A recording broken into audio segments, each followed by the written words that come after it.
Amin. Ya. Lanjut di acara utama yaitu tafsir oleh Ustaz Yasin ya. Silakan. Bapak Ibu sekalian, kalau ada Al-Quran di sampingnya bisa sambil pegang Al-Quran, karena bab kali ini kita akan mengkaji tentang asbabun nuzul surat Al-Qiyamah. Imam Bukhari menuliskan tentang sebab-sebab diturunkannya surat Al-Qiyamah ayat yang ke-16. Maka mungkin kalau ada Al-Quran sampingnya bisa lihat surat Al-Qiyamah ayat 16. Ini ditulis oleh Imam Bukhari tentang sebab-sebabnya diturunkan surat Al-Qiyamah ayat 16. Bismillahirrahmanirrahim. Assalamualaikum warahmatullahi taala wabarakatuh. Alhamdulillahi Rabbil Alamin, wassalatu wassalamu ala ashrafil anbiya'i wal mursalin wa ala alihi wa sahbihi ajma'in, amma ba'd. Qala Allah Ta'ala fi kitabihil aziz wa huwa asdaqul qailin. Bismillahirrahmanirrahim. La tuharrik bihi lisanaka lita'jala bih. Inna alaina jam'ahu wa qur'anah. Fa idza qara'nahu fattabi' qur'anah. Shadaqallahul azim wa sadaqan nabiyyul habibul karim wa nahnu ala dhalika minasyahidina wasyakirin. Bapak-bapak, ibu-ibu, jamaah salat subuh, dan insya Allah kita lanjutkan dengan majelis ilmu di pagi hari ini yang insya Allah semuanya mendapatkan rahmat dari Allah Subhanahu wa Ta'ala. Amin. Amin. Ya Rabbal Alamin. Bersyukur kita kepada Allah Subhanahu wa Ta'ala atas semua karunia yang Allah berikan kepada kita. Sampai saat ini Allah masih karuniakan nikmat sehat kepada kita semuanya. Kita masih diberikan kekuatan, kita masih diberikan kesempatan, sehingga kita masih menjadi ahli Al-Quran di subuh hari ini. Kenapa saya katakan ahli Al-Quran? Karena sesungguhnya Al-Quran yang dibacakan waktu fajar, kan dalam Al-Quran disebutkan wa Quran al-fajr, inna Quran al-fajr kana mashhuda. Allah menyebutkan Al-Quran yang dibacakan ketika waktu fajar itu adalah ahli Al-Quran, dan mereka adalah ahlullah. Mereka lah sesungguhnya orang-orang yang jujur kepada Allah Subhanahu wa ta'ala. Karena yang mendengarkan, kemudian menyimak, mengkaji, kemudian mengikuti apa yang dibacakan Al-Quran di waktu fajar. Apa itu maksudnya Al-Quran di waktu fajar? Itu adalah Al-Quran yang dibacakan imam ketika sholat subuh. Maka termasuk ke dalam ahli Quran, dan mereka adalah ahlullah. Maka kita bersyukur kepada Allah Subhanahu wa ta'ala. Alhamdulillah, di subuh hari ini kita Allah karuniai sehat walafiat, sehingga kita sama-sama bisa bersolat berjamaah sholat subuh di Mushola Al-Hidayah ini. Mudah-mudahan Allah lipat gandakan pahala kita di subuh hari ini. Amin, amin ya rabbal alamin. Bapak Ibu sekalian yang dimuliakan oleh Allah Subhanahu wa ta'ala, sebelum kita mengkaji apa yang ditulis oleh Imam Bukhari, barangkali tidak berlebih kalau kita bacakan surat Al-Fatihah. Khususnya kita bacakan kepada pengarang kitab sehat Sahih Bukhari ini, yaitu Al-Imam Abi Abdullah Muhammad bin Ismail ibni Ibrahim ibni Al-Mughirah bin Bardizbah Al-Bukhari Al-Ju'fi. Kita bacakan surat Al-Fatihah, mudah-mudahan ilmu yang beliau tulis yang subuh hari ini kita kaji sama-sama mengalir kepada kita sebagai amal saleh, sebagai amal jariah, dan menjadi ilmu yang bermanfaat untuk kita semuanya dan juga untuk anak-anak cucu kita semuanya. Ala hadhihi niyyah wa ala kulli niyyatin salihah wa ila hadratin Nabi Mustafa Muhammad sallallahu alaihi wasallam syai'un lillahi lahum al-Fatihah.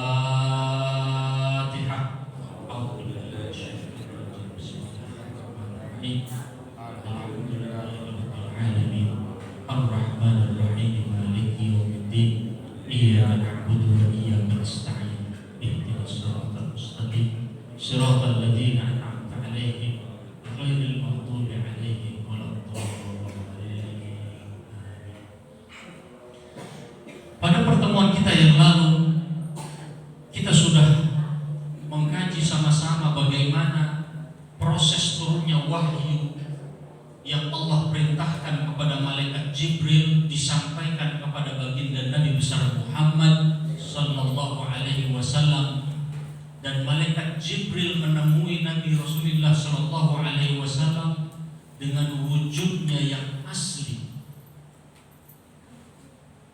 Di pertemuan kita yang dahulu, Imam Bukhari menggambarkan bagaimana proses turunnya Al-Quran ketika Allah turunkan melalui malaikat Jibril di Gua Hira, dengan proses yang luar biasa, dan malaikat Jibril menampakkan wujudnya yang asli ketika akan hadir bersama Rasulullah di Gua Hira.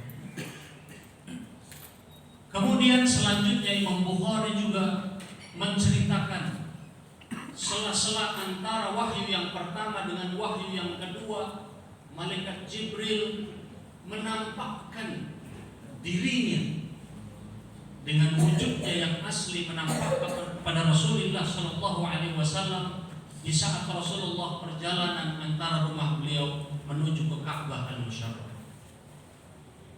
Malaikat Jibril duduk di singgasananya, dan singgasananya yang dilihat sepanjang mata Rasulullah memandang itu bentuk tubuh malaikat Jibril duduk di atas arsy-Nya antara langit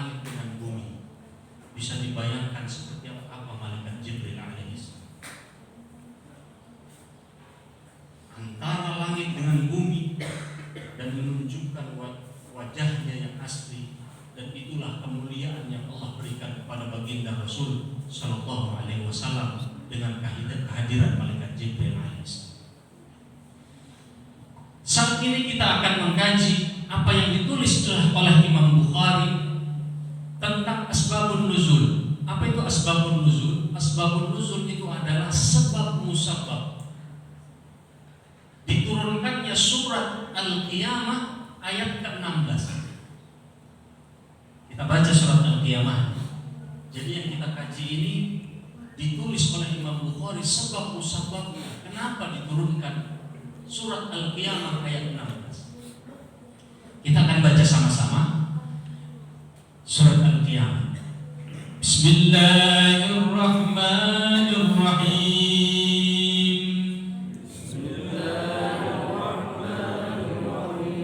La uqsimu biyaumil qiyamah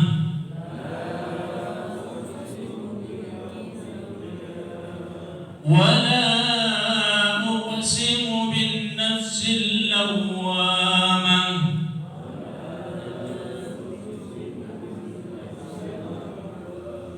ayahsabul insanu an lan najma'a 'idhamah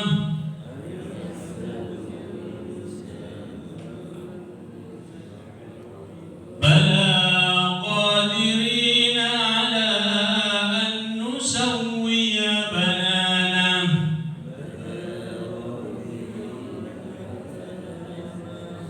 bal yuridul insanu liyafjura amamah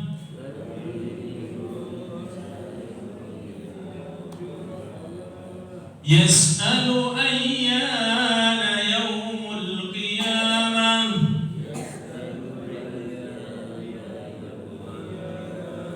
fa idza bariqal basar wa khasafal qamar wa jumi'a asy-syamsu wal qamar yaqulul insanu yawma idzin aynal mafar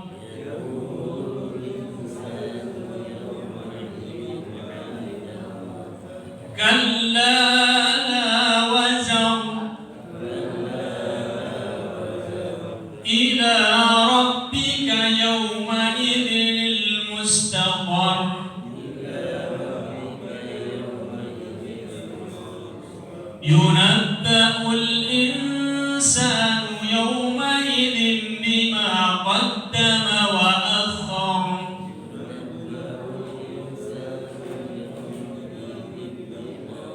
balil insanu ala nafsihi basirah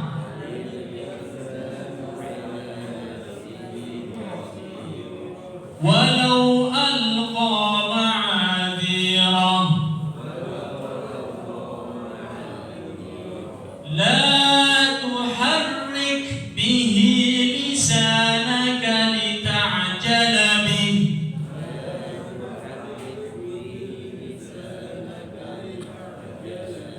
inna 'alaina jam'ahu wa qur'anah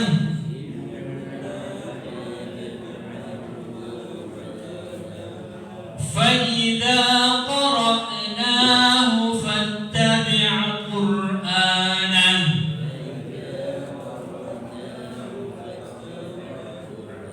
thumma inna 'alaina bayanah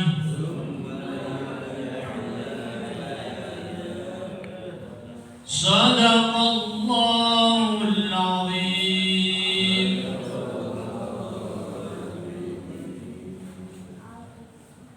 Surat Al-Qiyamah ini wabil khusus ayat yang ke-16 ini ditulis oleh Imam Bukhari.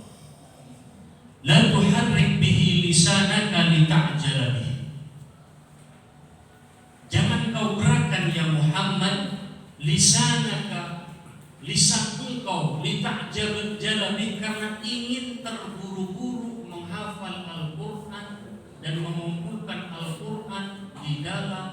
ingatan di dalam hafalanmu ya Muhammad. Jadi selama beberapa kali Al-Quran diturunkan kepada Rasulullah Shallallahu Alaihi Wasallam, Rasulullah itu spontan, malaikat Jibril baru menggerakkan lisannya, Rasul langsung ikut. Selalu berulang-ulang.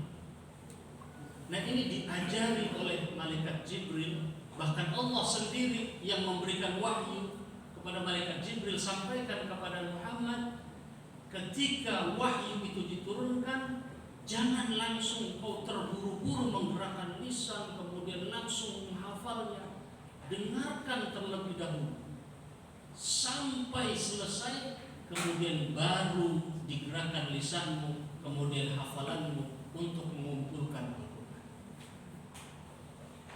Ini sebetulnya malaikat Jibril mengajarkan kepada Rasulullah Shallallahu Alaihi Wasallam bagaimana cara menghafal Al-Quran, bagaimana cara mempelajari Al-Quran dengan sebaik-baiknya. Dan ini ditulis oleh Imam Bukhari. Hadis ini diriwayatkan oleh Ibnu Abbas yang menceritakan, yang mendengar Rasulullah Shallallahu Alaihi Wasallam menceritakan tentang ayat ini adalah Ibnu Abbas.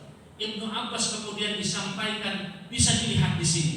Haddatsana Musa ibn Ismail, qala haddatsana Abu Awanah, qala haddatsana Musa ibn Abi Aisyah, qala haddatsana Sa'id ibn Jubair an Ibn Abbas. Jadi Imam Bukhari ini Pak, kalau sudah meriwayatkan hadis, Imam Bukhari itu hidup di masa tabi'in. Masa tabi'in ini adalah beliau berjumpa dengan para sahabat, akan tetapi beliau tidak berjumpa dengan Nabi. Kalau menulis satu hadis, beliau sebutkan ini yang menceritakan ini adalah Ibnu Abbas. Ibnu Abbas menceritakan ini kepada Sa'id bin Jubair. Sa'id bin Jubair menceritakan kepada Musa bin Abi Aisyah. Musa bin Aisyah menceritakan kepada Abu Awanah. Kemudian Abu Awanah menceritakan ini kepada Musa bin Ismail. Kemudian Imam Bukhari menulis ini itu dari Musa bin Ismail. Jadi komplit. Tidak ada satu keraguan pun di dalam sebuah riwayat yang ditulis oleh Imam Bukhari. Makanya Imam Bukhari itu adalah sebagai perawi hadis yang menjadi rujukan nomor 1 setelah Al-Quran. Rujukan kita kan sebagai ahli sunnah wal jamaah, kemudian Al-Quran, hadis, ijma, qiyas. Kalau kita mencari untuk mengambil sebuah hukum, yang pertama kita cari sumbernya harus berasal dari Al-Quran. Kalau kita tidak temukan di dalam Al-Quran, kita harus mencarinya di hadis. Hadis, kitab hadis yang nomor 1 yang pertama kali kita buka itu adalah kitab hadis yang ditulis oleh Imam Bukhari. Di pertemuan yang pertama saya sudah ceritakan bagaimana Imam Bukhari didudukkan sebagai imam yang nomor pertama karena keautentikan beliau mengarang kitab ini. Tidak ada satupun yang bisa membantah bagaimana metodologi ilmiah Imam Bukhari di dalam menulis hadis. Beliau menulis satu kitab di umur 18 tahun, menulis kitab Tabaqatus Sahabat. Beliau hafal sahabat-sahabat Rasulullah dan ditulis di dalam kitabnya Tabaqatus Sahabat, ditulis di situ ada 1000 sahabat yang beliau tulis. 1000 sahabat Rasulullah, siapa namanya, bapaknya siapa, kakeknya siapa, lahir tanggal berapa, tahun berapa, meninggal tanggal berapa, tahun berapa, tinggalnya di mana, teman-temannya siapa, guru-gurunya siapa, beliau tahu semua. Masya Allah. Kalau kita sekarang, Masya Allah, kadang guru-guru kita aja lupa gurunya siapa, ininya siapa, ya bisa dibayangkan kalau kita dibandingkan dengan apa fadilah yang Allah berikan kepada Imam Bukhari. Aduh, luar biasa. Kalau di zaman sekarang serba praktis, pengen nyari yang praktis, tanya saja sama Mbah Google katanya gitu. Nanti ketemu di situ. Tinggal searching di Google, di tulisan harus ekstra hati-hati juga. Kadang tulisan di situ yang keluar bukan yang sesungguhnya itu yang kita maksud tulisan itu. Maka ekstra hati-hati dampingi anak-anak kita ketika berada di gadget-gadget. Yang terbaik ketika saat mengkaji sebuah ilmu, apalagi Al-Quran. Saya Pak ngaji di Damaskus ketika tasmi Al-Quran. Ini menceritakan tentang la tuharrik bihi lisan. Ini kan malaikat Jibril ngajarin ke Rasulullah. La tuharrik bihi lisan, jangan buru-buru ya Muhammad. Jangan tergesa-gesa. Dengerin dulu. Karena dari satu huruf sampai di akhir hurufnya itu mengandung makna beribu-ribu makna, kemudian mengandung juga kandungan mukjizat Allah Subhanahu wa taala. Jangan buru-buru, dengarkan dari awal sampai akhir sampai habis, kemudian baru diulang dan dihafal. Saya ngaji Pak, ada Syekh Sukar namanya di Damaskus itu, Qurra Syam, salah satu imam Qurra yang sanadnya sampai kepada Rasulullah Sallallahu Alaihi Wasallam. Itu ngaji surat Al-Fatihah aja Pak, surat Al-Fatihah seminggu Pak, ngaji surat Al-Fatihah seminggu. Bismillahnya, Alhamdulillahnya, makharijul hurufnya, sampai begitu Pak. Itu sebetulnya metodologi. Maka dicarilah, maka khususnya dalam Al-Quran dan juga ilmu-ilmu Al-Quran dan hadis, carilah ulama yang benar-benar di mana bisa mengajarkan dengan sungguh-sungguh fasahatul kalamnya, kemudian yang benar-benar bisa mendorong kita itu benar-benar bisa menghafal Al-Quran. Maka itulah tata caranya diajarkan oleh malaikat Jibril kepada Rasulullah Sallallahu Alaihi Wasallam. La tuharrik bihi lisan. Kemudian apa yang didengar Ibnu Abbas mendengar apa yang disampaikan malaikat Jibril kepada Rasulullah tentang tata cara bagaimana mengkaji Al-Quran dan menghafal Al-Quran, ini yang diterapkan oleh Ibnu Abbas. Jadi Ibnu Abbas itu ngajarin bagaimana cara ngajarin Al-Quran. Dengerin dulu gurunya. Kalau gurunya ngaji satu ayat selesai, satu ayat dengerin dulu. Jangan gurunya baru Bismillahirrahmanirrahim langsung Bismillah, langsung baru Bismillah baru keluar Bismillah langsung ikut Bismillah. Dengar dulu, itu memang adab dan tata krama dimanapun, bukan hanya Al-Quran saja. Dengarkan. Kalau ada menyampaikan kebaikan, dengerin dulu.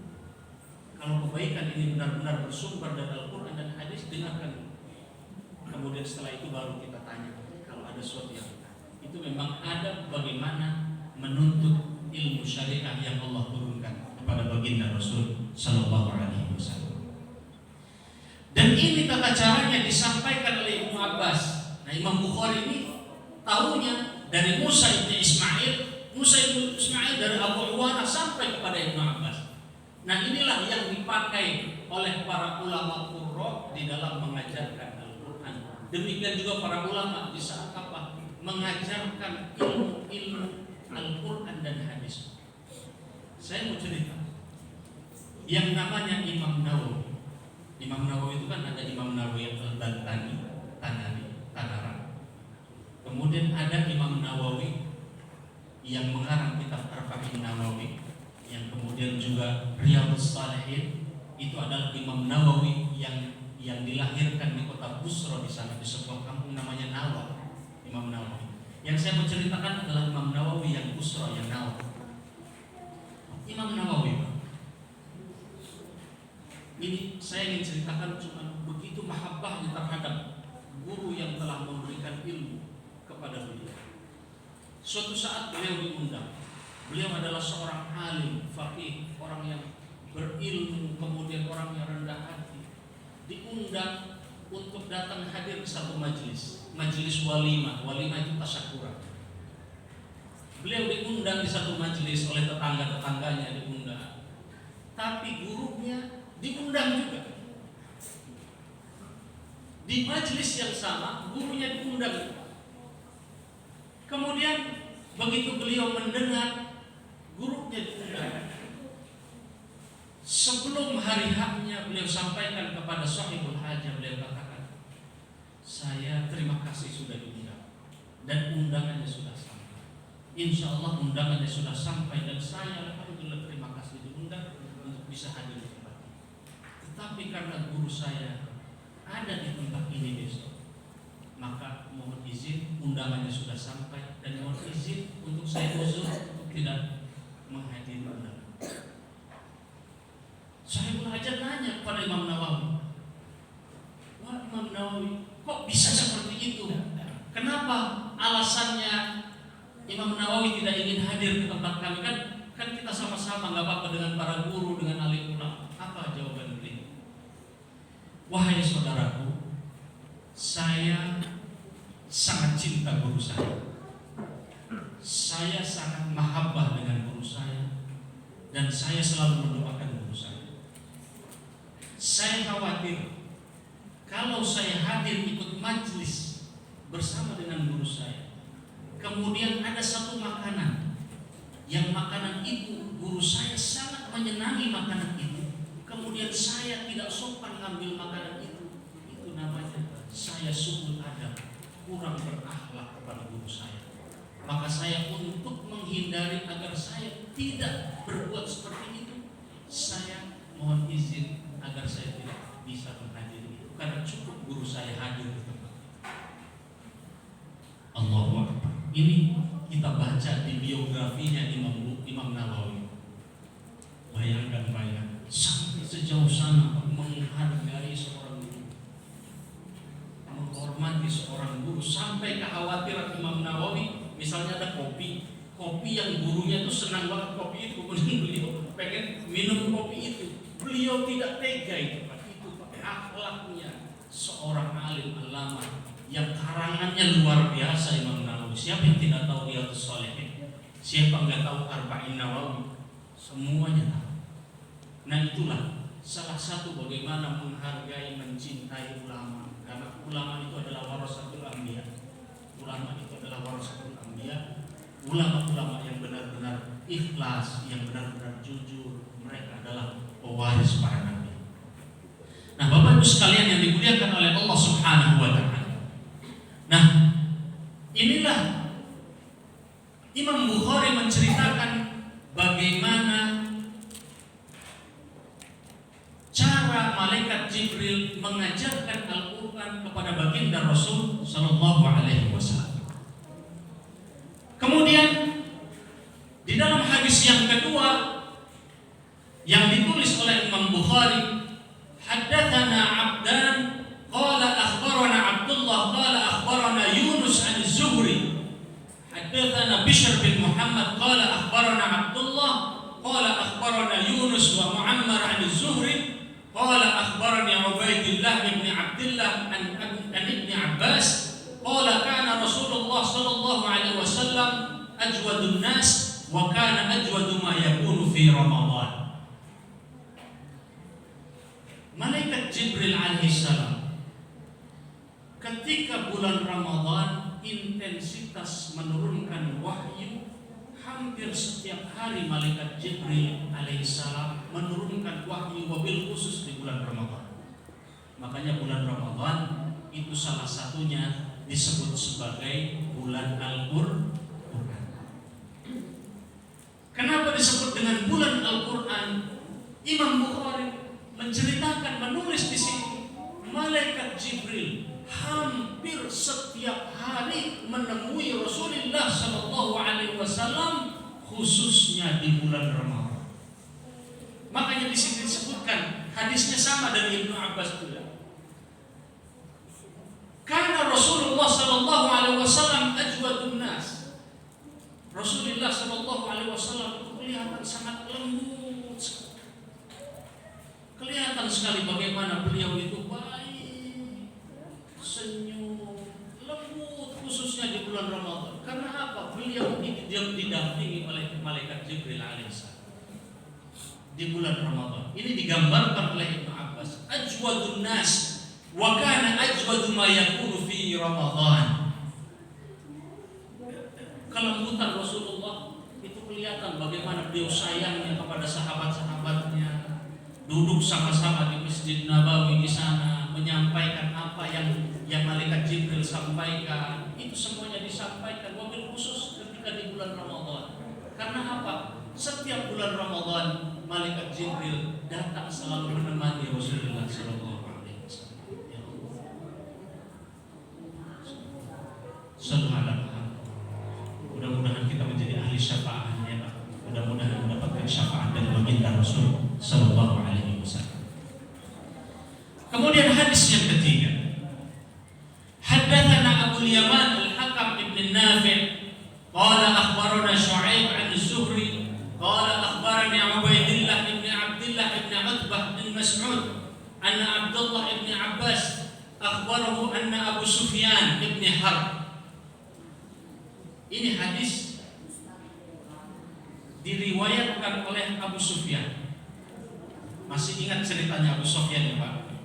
Abu Sufyan itu sebelum Fathu Makkah, sebelum beliau masuk Islam, itu termasuk orang yang memerangi Nabi, orang yang paling keras memerangi Nabi. Itu Abu Sufyan.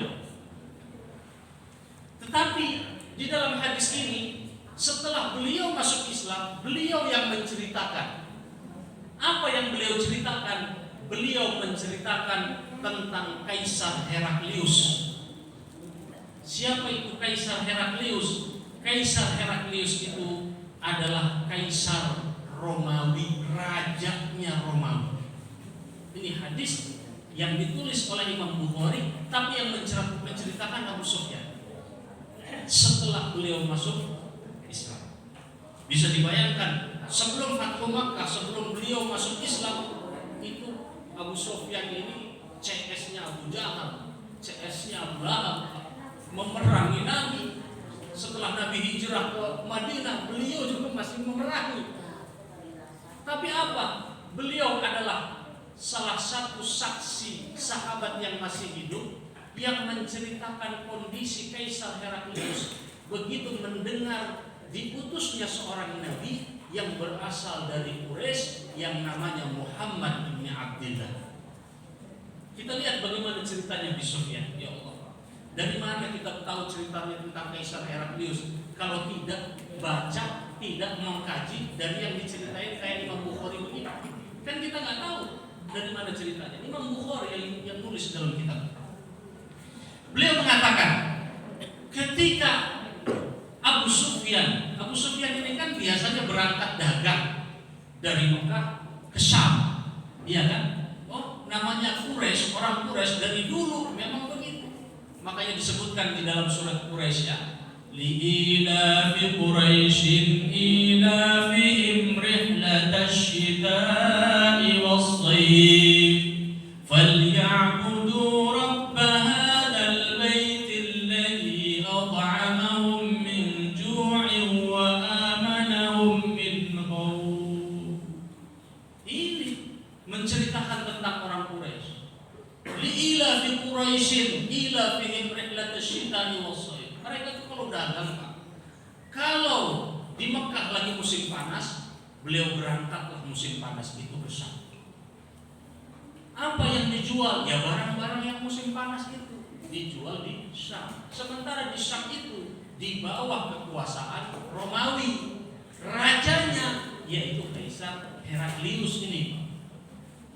Suatu saat Abu Sufyan bercerita, ketika rombongan saya sampai di negeri Syam, begitu sampai di negeri Syam setelah beberapa hari ia berdagang, tiba-tiba ia mendengar perintah dari kerajaan, dari Kaisar Heraklius, bahwasanya orang Quraisy itu dikumpulkan di istananya Heraklius.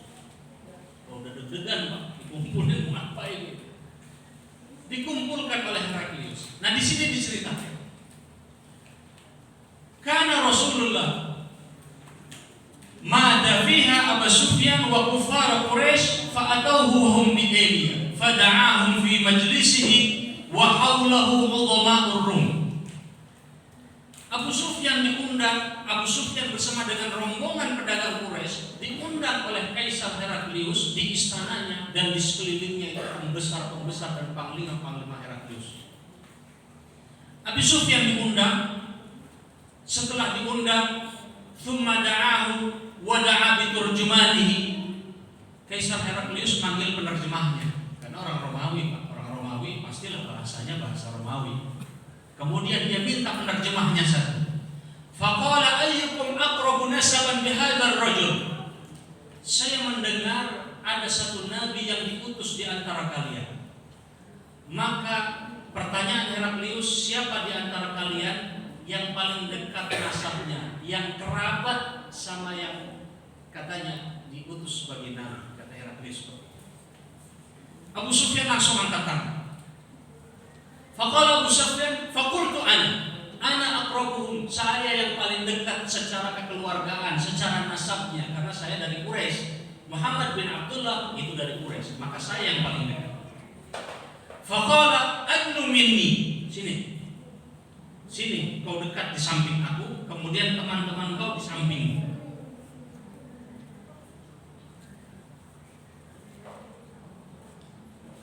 Thumma qala liturjumanihi qul lahum inni sa'ilun hadha an hadha ar-rajul fa in kadzdzabani fakadzdzabuhu. Kata Kaisar bilang ke penerjemahnya, saya mau tanya beberapa pertanyaan kepada ini orang Abu Sufyan tentang Muhammad bin Abdullah. Tolong saksikan yang hadir ini, semua pedagang-pedagang yang hadir. Kalau dia bohong, kasih tahu saya kalau dia bohong. Kalau dia benar, kasih tahu saya kalau memang dia benar. Jadi Abu Sufyan nggak bisa bohong karena semua pedagang-pedagangnya ikut. Kaisar Heraklius bilang kalau bohong kasih tahu, kalau benar bilang iya benar. Akhirnya kata Abu Sufyan, saya malu kalau saya berbohong wahai Kaisar Heraklius. Walau lal haya man ayyiru alayya kadiban lakadzabtu, saya malu. Qala hadzal qawlu minkum ahadun qad. Thumma kana awwalu ma sa'alani anhu. Pertanyaan pertama yang ditanyakan Kaisar Heraklius adalah kaifa nasabu fikum? Qultu fina du nasab. Pertanyaan pertama, bagaimana nasabnya Muhammad bin Abdullah? Apakah Muhammad bin Abdullah ini keturunan orang yang terpandang, keturunan orang-orang yang mulia, nasabnya di dalam Quraisy? Qala na'am. Kata Abu Sufyan, betul. Muhammad bin Abdullah keturunan orang yang terpandang, keturunan orang-orang terpandang di antara kami. Thumma qala fahal qala hadzal qawlu minkum ahadun qad? Apakah yang diajak oleh Muhammad bin Abdullah itu pernah diajak oleh seseorang sebelumnya? Apa yang diajak oleh Nabi Muhammad? Yang diajak oleh Nabi Muhammad adalah menyembah kepada Allah Subhanahu wa taala dan tidak mensekutukan Allah Subhanahu wa taala. Kemudian menyembah untuk meninggalkan apa yang disembah oleh nenek moyang kami, kata Abu Sufyan. Ia meminta kami untuk meninggalkan menyembah berhala yang selama ini disembah oleh nenek moyang kami. Kemudian dia memerintahkan kami untuk melaksanakan sholat, menunaikan zakat. Kemudian beliau memerintahkan untuk saling memaafkan, dan beliau memerintahkan untuk bersilaturahmi, menyambung silaturahmi. Oh itu permintaannya. Betul, kata Abu Sufyan. Kemudian Kaisar bertanya kepada Abu Sufyan, yang namanya Muhammad bin Abdullah sepanjang hidupnya, apakah engkau pernah mendengar bahwasanya dia pernah berbohong? Ini pertanyaan yang ketiga. Jawab Abu Sufyan, kami tidak pernah mendengar Muhammad bin Abdullah pernah berbohong kepada kami. Kemudian pertanyaan yang selanjutnya, apakah Muhammad bin Abdullah ini keturunan raja? Adakah kakek-kakek neneknya, buyut-buyutnya dulu itu dulu raja di Quraisy? Kata Abu Sufyan, dia katakan enggak. Beliau bukan keturunan raja. Beliau keturunan asyraf. Beliau hanya orang terpandang, terhormat di antara kami. Karena kan keturunan Rasulullah Di atas-atasnya itu adalah keturunan dari nasab asyraf, orang-orang yang terpandang di Bani Quraisy. Kemudian, pernahkah engkau mendengar Muhammad bin Abdullah pernah menipu di antara kalian? Ini pertanyaan daripada Kaisar Romawi Heraklius. Abu Sufyan katakan, kami tidak pernah menyaksikan Muhammad bin Abdullah menipu siapapun sepanjang hidup. Kemudian pertanyaan yang selanjutnya, bagaimana orang-orang yang mengikutinya setelah Muhammad bin Abdullah menyampaikan wahyu yang Tuhannya perintahkan kepada Muhammad bin Abdullah? Siapa pengikutnya? Pengikutnya orang-orang kaya kah? Pengikutnya orang-orang hebat kah? Atau pengikutnya orang-orang miskin? Atau orang-orang lemah? Ini pertanyaan-pertanyaan yang ditanya oleh Kaisar Heraklius. Abu Sufyan katakan, yang ikutin Muhammad bin Abdullah itu orang-orang lemah wahai Kaisar. Du'afa'uhum, orang-orang lemah, orang-orang susah, budak, belia, orang-orang yang jadi budak pada ngikut kepada Muhammad. Kaisar diam. Kemudian setelah itu dia tanya, setelah pengikut-pengikutnya ini mengikuti Muhammad bin Abdullah, adakah di antara mereka yang keluar dari agama Muhammad? Adakah di antara mereka yang murtad dari agama Muhammad? Kata Abu Sufyan, kami tidak melihat. Setelah ada orang yang mengikuti Muhammad kemudian dia keluar, kami tidak pernah melihat itu. Bahkan semakin bertambah, dan bertambah.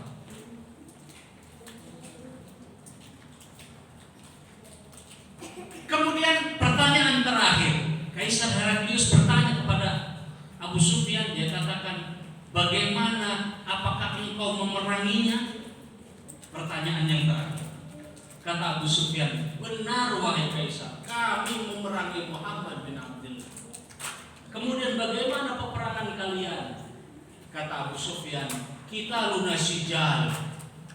Kami itu berperang, kadang kami menang, kadang kami kalah. Tapi lebih banyak kami kalahnya daripada kami menangnya. Sijal, keras peperangan kami. Ini sebelum Abu Sufyan masuk Islam. Akhirnya apa? Setelah itu Kaisar Romawi katakan bahwasanya, wahai Abu Sufyan, pertanyaan pertama saya katakan bahwasanya bagaimana nasabnya Muhammad bin Abdullah. Kau katakan bahwasanya nasabnya Muhammad bin Abdullah adalah orang-orang yang mulia, memiliki nasab yang mulia di antara kaum Quraisy. Para nabi dan rasul yang pernah diutus di atas muka bumi ini itu memiliki nasab yang mulia. Rata-rata mereka adalah keturunan para nabi dan rasul. Kemudian pertanyaan yang kedua, ketika aku tanya apakah engkau pernah mendengar Muhammad bin Abdullah berbohong, kemudian kau katakan tidak pernah kami mendengar Muhammad bin Abdullah berbohong, maka seorang nabi tidak akan pernah berbohong. Seorang nabi tidak akan pernah berbohong, karena sekali dia berbohong maka terus dia akan melaksanakan kebohongan. Tapi seorang nabi tidak akan pernah berbohong. Kemudian ketika aku tanya apakah dia pernah menipu, kemudian kau katakan tidak pernah menipu, maka seorang nabi tidak akan pernah menipu. Dia tidak akan bisa menipu manusia, karena sebagaimana dia tidak bisa menipu kepada Tuhan.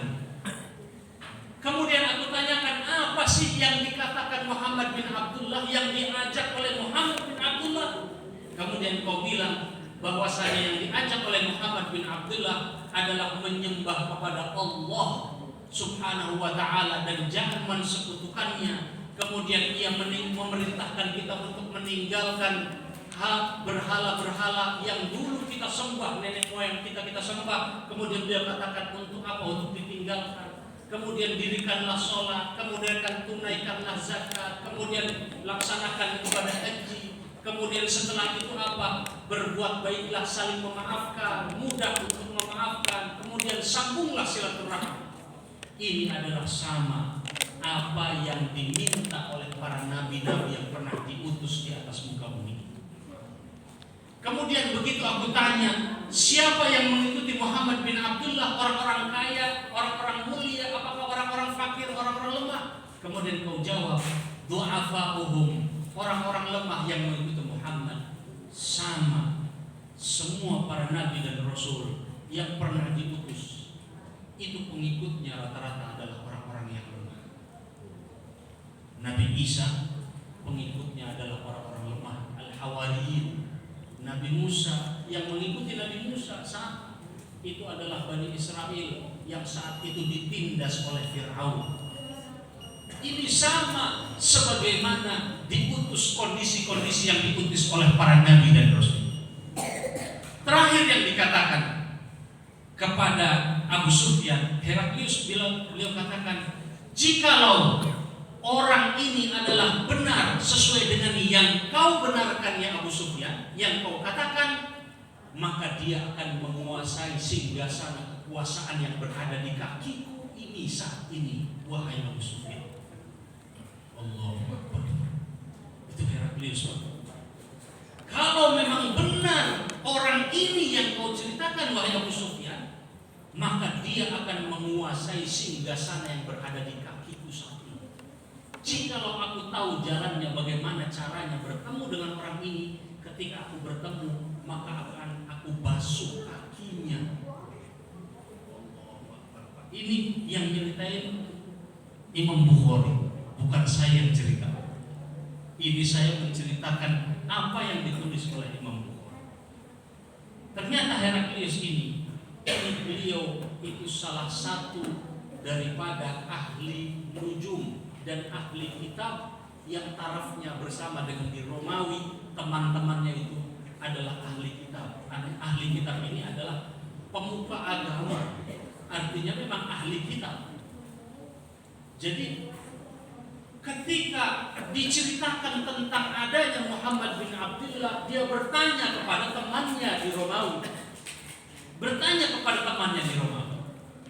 Beliau menceritakan, suatu saat aku melihat Heraklius ini sama, masih lanjutan dari cerita ini karena panjang Pak. Ini kurang lebih 1 halaman lebih. Ya. Jadi kalau saya baca secara ininya, ini panjang sekali 1 halaman lebih. Maka saya singkat saja.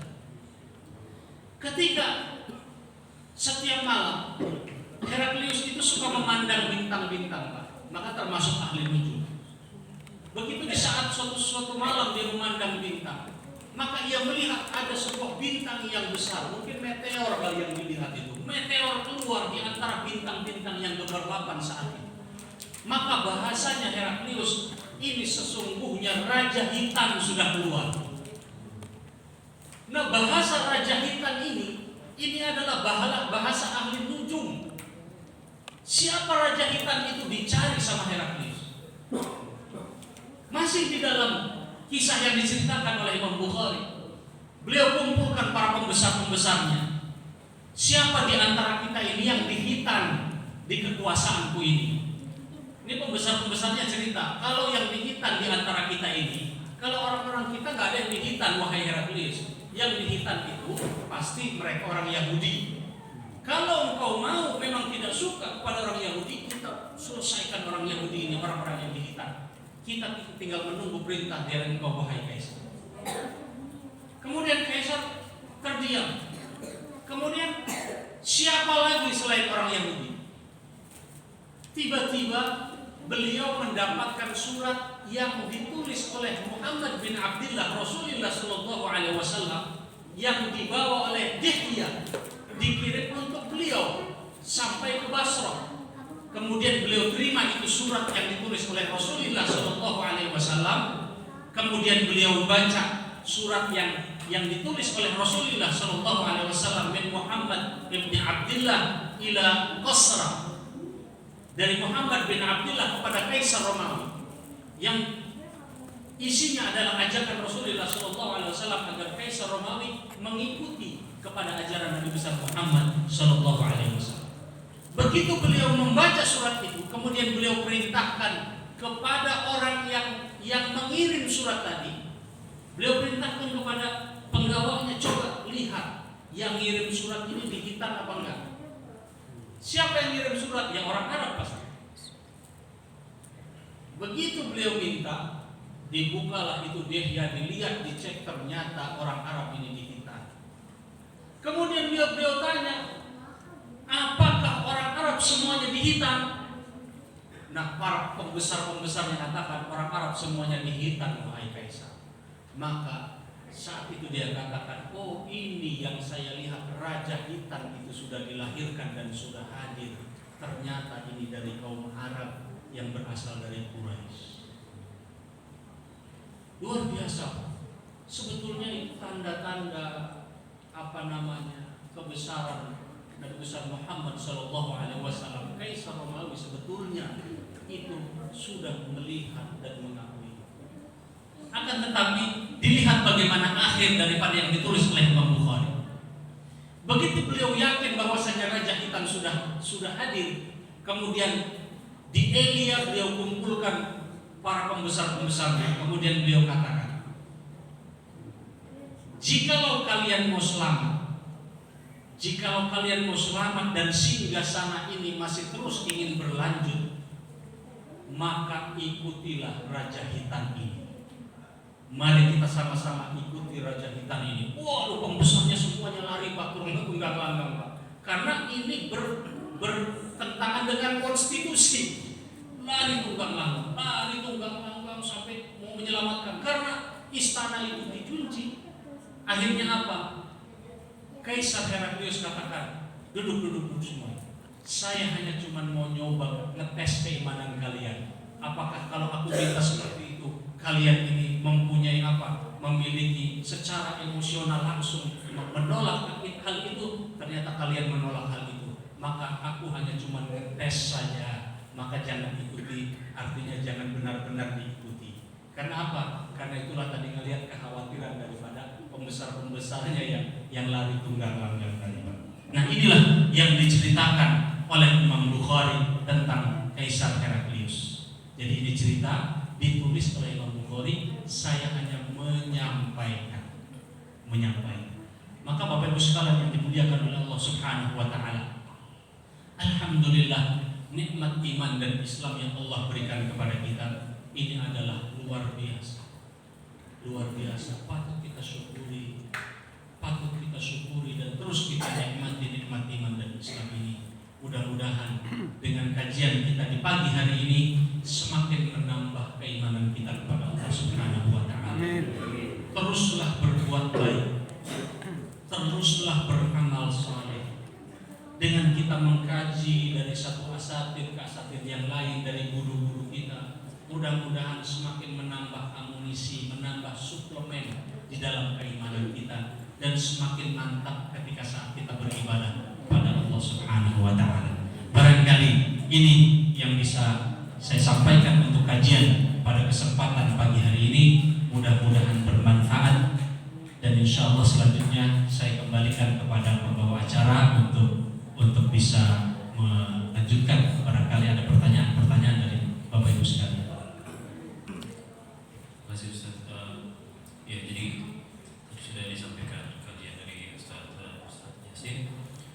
Dari poin yang kita bisa ambil adalah untuk surat Al-Qiyamah, khususnya ayat ke-16, bahwa untuk menghafal Al-Quran dengan sebaik-baiknya itu diperlukan secara perlahan, tidak terburu-buru, tapi dengan perhatikan adab terhadap guru juga, gitu. Dan itu juga ada siloginya untuk pertama, yaitu cara malaikat Jibril mengajarkan Quran kepada Rasulullah SAW, itu juga diizinkan perlahan. Lalu juga ketika malaikat Jibril menyampaikan wahyu di bulan Ramadan, itu juga bertahap itu setiap hari, hampir setiap hari